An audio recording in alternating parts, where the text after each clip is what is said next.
Welcome back to the channel. आप सभी ने मेरा किचन तो देखा ही है।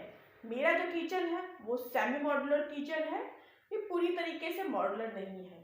तो आज के वीडियो में आप लोग के साथ शेयर करने वाली हूँ फुली मॉड्यूलर किचन टूर।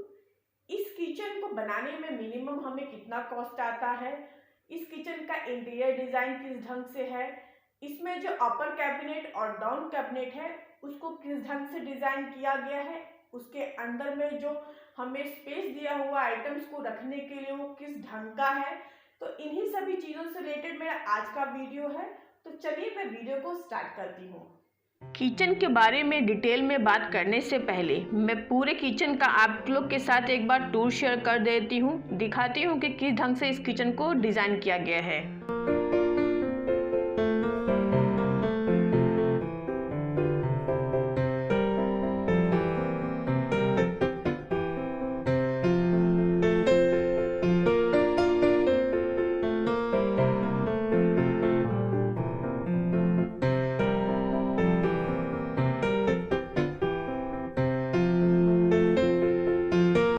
अब हम बात कर लेते हैं किचन के बारे में डिटेल में। तो जो वॉश बेसिन है उसके ऊपर का जो कैबिनेट है वो खाली है। उसे खाली इसलिए रखा गया है ताकि हम उसमें आरओ वाटर का मशीन फिक्स कर सकें। ज़्यादातर जो सेमी मॉड्यूलर और नॉन मॉड्यूलर किचन होता है उसमें हम आरओ वाटर का मशीन दीवार में फिक्स करते हैं। बगल में जो बॉक्स है उस पूरे बॉक्स को दो पार्ट में सेपरेट किया गया है। बीच में एक शेल्फ दिया गया है ताकि आपके जो मीडियम साइज़ के कंटेनर होते हैं जो कि 1 केजी के, 1.5 केजी के या फिर 2 केजी के होते हैं, उन्हें आप आराम से रख पाएँ। जनरली जो दाल के कंटेनर यानी कि पल्स के कंटेनर होते हैं वो इस साइज़ के ही होते हैं। जो किचन का जो कॉर्नर है, जो हमारा ऊपर का कैबिनेट है, उसका जो कॉर्नर पोर्शन है उसे इस ढंग से दो पार्ट में बनाया गया है ताकि आप दो पार्ट में अपने सामान को रख सकें। और अंदर के पोर्शन को दो पार्ट में सेपरेट किया हुआ है ताकि जो सामान रखने का स्पेस है वो कम नहीं पड़े। इस पूरे किचन में सामान रखने के लिए जो स्पेस दिया गया है उसे बहुत अच्छे से ध्यान में रख के दिया गया है। तो उसके बगल का जो भी बॉक्स है उसमें भी आपको जो अंदर का पोर्शन है उसे दो पार्ट में सेपरेट किया हुआ है। किचन के स्टार्टिंग में ही गैस दिया हुआ है और एंडिंग में दिया है वॉश बेसिन। तो स्टार्टिंग में ही अपर कैबिनेट का एक बॉक्स बनाने के बाद ही चिमनी फिक्स किया हुआ है और ये चिमनी जो है ठीक गैस के ऊपर फिक्स किया हुआ है और चिमनी में दो लाइट दी हुई है ताकि जो रोशनी है उसकी कमी नहीं हो, ज़्यादा रोशनी आपको मिल पाए खाना बनाने के टाइम पे। किचन के स्टार्टिंग में ही गैस स्टॉप दिया हुआ है ताकि जब अगर एक आदमी काम कर रहा हो तो दूसरा आदमी भी दूसरा काम कर सके। जो किचन में वॉश बेसिन दिया हुआ है वो किचन के एक कॉर्नर में दिया हुआ है ताकि काउंटर टॉप गीला ना हो खाना बनाने के टाइम पे। जनरली अगर छोटा किचन होता है तो जहाँ खाना बना रहे हैं वहाँ तक पानी के छींटे आ जाते हैं अगर हम बर्तन धोते हैं। तो इन्हीं सभी चीज़ों को ध्यान रख के काउंटर टॉप भी डिज़ाइन किया गया है। अब मैं बात कर लेती हूँ डाउन कैबिनेट के बारे में। तो किचन के स्टार्टिंग में जो डाउन कैबिनेट है वो पूरा ही मतलब उसमें कोई सेपरेट पोर्शन नहीं दिया हुआ है, वो पूरा ही ओपन है। आप बड़े बड़े जो कंटेनर होते हैं, इवन जो गैस सिलेंडर होते हैं, आप उसे आराम से रख सकते हैं। अब मैं आपको बता दूं इस गैस स्टोव के बारे में। तो ये गैस स्टोव जो है वो काउंटर टॉप में फिक्स है। इसमें 4 बर्नर है जैसा कि आप देख सकते हैं। और इस गैस स्टोव में जनरली लोग डायरेक्ट पाइपलाइन के थ्रू गैस लेते हैं, सिलेंडर ना फिक्स करके। मैंने यही देखा है कि लोग पाइपलाइन यूज़ करते हैं। तो इस गैस स्टोव के नीचे 3 ड्रॉल दिए हुए हैं। इन तीनों ही ड्रॉल में सबसे ऊपर वाले ड्रॉल में आप स्पून, नाइफ्स, ये सारी चीज़ें जो ज़्यादा यूज़ होती हैं खाना बनाने के टाइम पे उसे रख सकते हैं। बीच वाले ड्रॉल में प्लेट्स वगैरह हो गई, जो मीडियम साइज़ की प्लेट्स होती हैं, छोटी प्लेट्स होती हैं, आप उन्हें आराम से रख सकते हैं। और उसके नीचे का जो सबसे नीचे में ड्रॉल है उसमें आप अपने बड़े बर्तन, कढ़ाई, कुकर, इस टाइप के जो भी बर्तन हैं वो रख सकते हैं। तो इन तीनों ही ड्रॉल्स में जो कि ठीक गैस स्टोव के नीचे दिया गया है, आप इसमें रख सकते हैं अपने वो सारे आइटम्स जो कि खाना बनाने के टाइम पे आपको रेगुलर बेसिस पे रिक्वायरमेंट होती है और यूज़ करते हैं। जनरली लोग ये पसंद करते हैं जब वो खाना बना रहे हो तो मसाले का जो डब्बा है वो आसपास ही रहे। तो इसलिए जो अपर कैबिनेट है वो ठीक गैस स्टोव के ऊपर स्पेस दिया हुआ है। अपर कैबिनेट में आपको ऊपर कैबिनेट जो है आपके लेफ़्ट साइड में जो मैं अभी दिखा रही हूँ उसे 2 पार्ट में सेपरेट किया हुआ है ताकि आप आराम से अपने मसाले रख सकें। तो इस तरीके से इस पूरे मॉड्यूलर किचन में ध्यान रखा गया है आदमी के कन्वीनियंस का। जनरली लोग वाइट काउंटर टॉप या वाइट कैबिनेट या कोई भी वाइट आइटम पसंद नहीं करते हैं, ये कहते हैं कि ज़्यादा गंदा होता है। डाउन कैबिनेट का जो कलर है वो ग्रे कलर का है और काउंटर टॉप और अपर कैबिनेट वाइट कलर का है। पर ये जो काउंटर टॉप है इसमें आपके हल्दी के दाग नहीं पड़ेंगे, नींबू के दाग नहीं पड़ेंगे, साथ ही साथ जब काउंटर पे आप कुछ रख के कटिंग करेंगे तो उस चाकू के भी दाग नहीं पड़ेंगे। तो ये जो वाइट कलर है बहुत ही इजीली मेंटेन होने वाला चीज़ है। बहुत ही अच्छा फिनिश दिया हुआ गया है पूरे किचन में और बहुत ही अच्छे ढंग से कलर का ध्यान रखा गया है। जो डाउन कैबिनेट है वो किचन में चारों तरफ है काउंटर टॉप के। तो इससे क्या होता है कि आपका जो स्पेस है प्रॉपर यूटिलाइज हो रहा है। जहाँ तक कि आप देख सकते हैं फर्श भी वाइट कलर का है।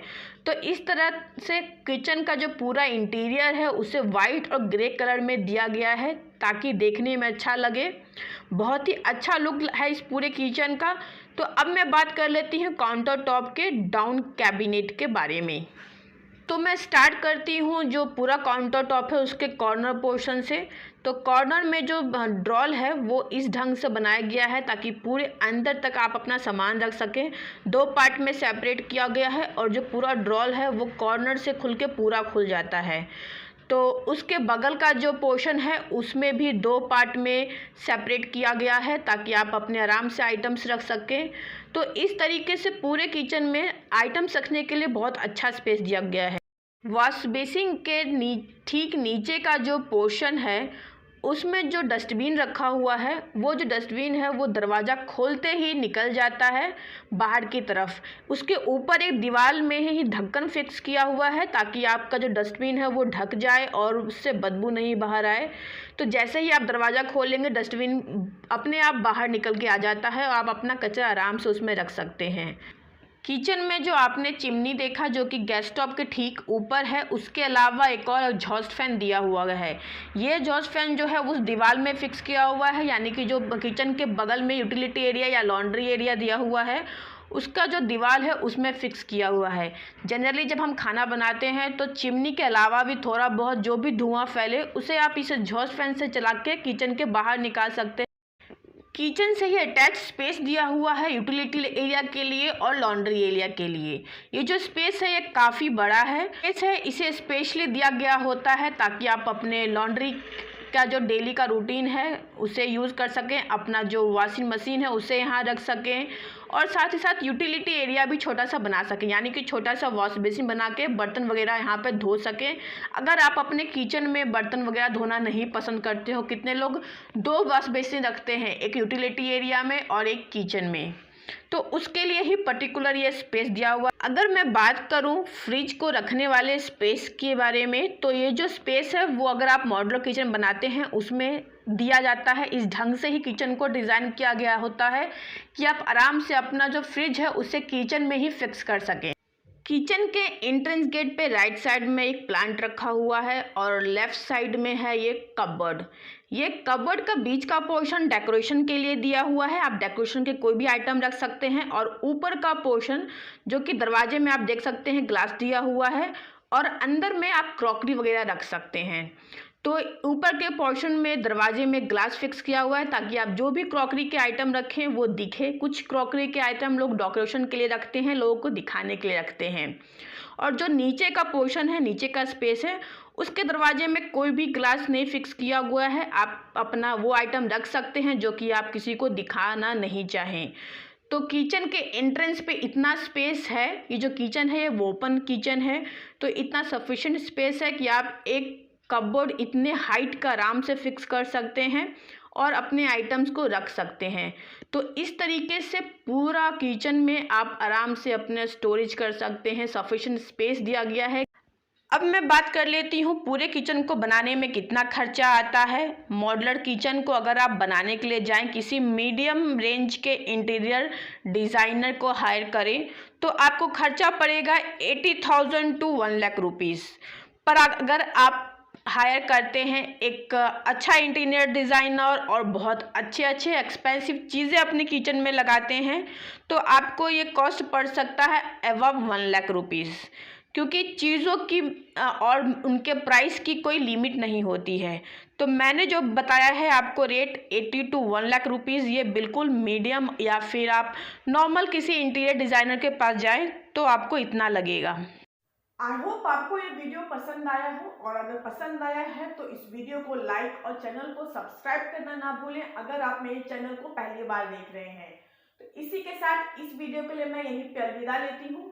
Bye bye.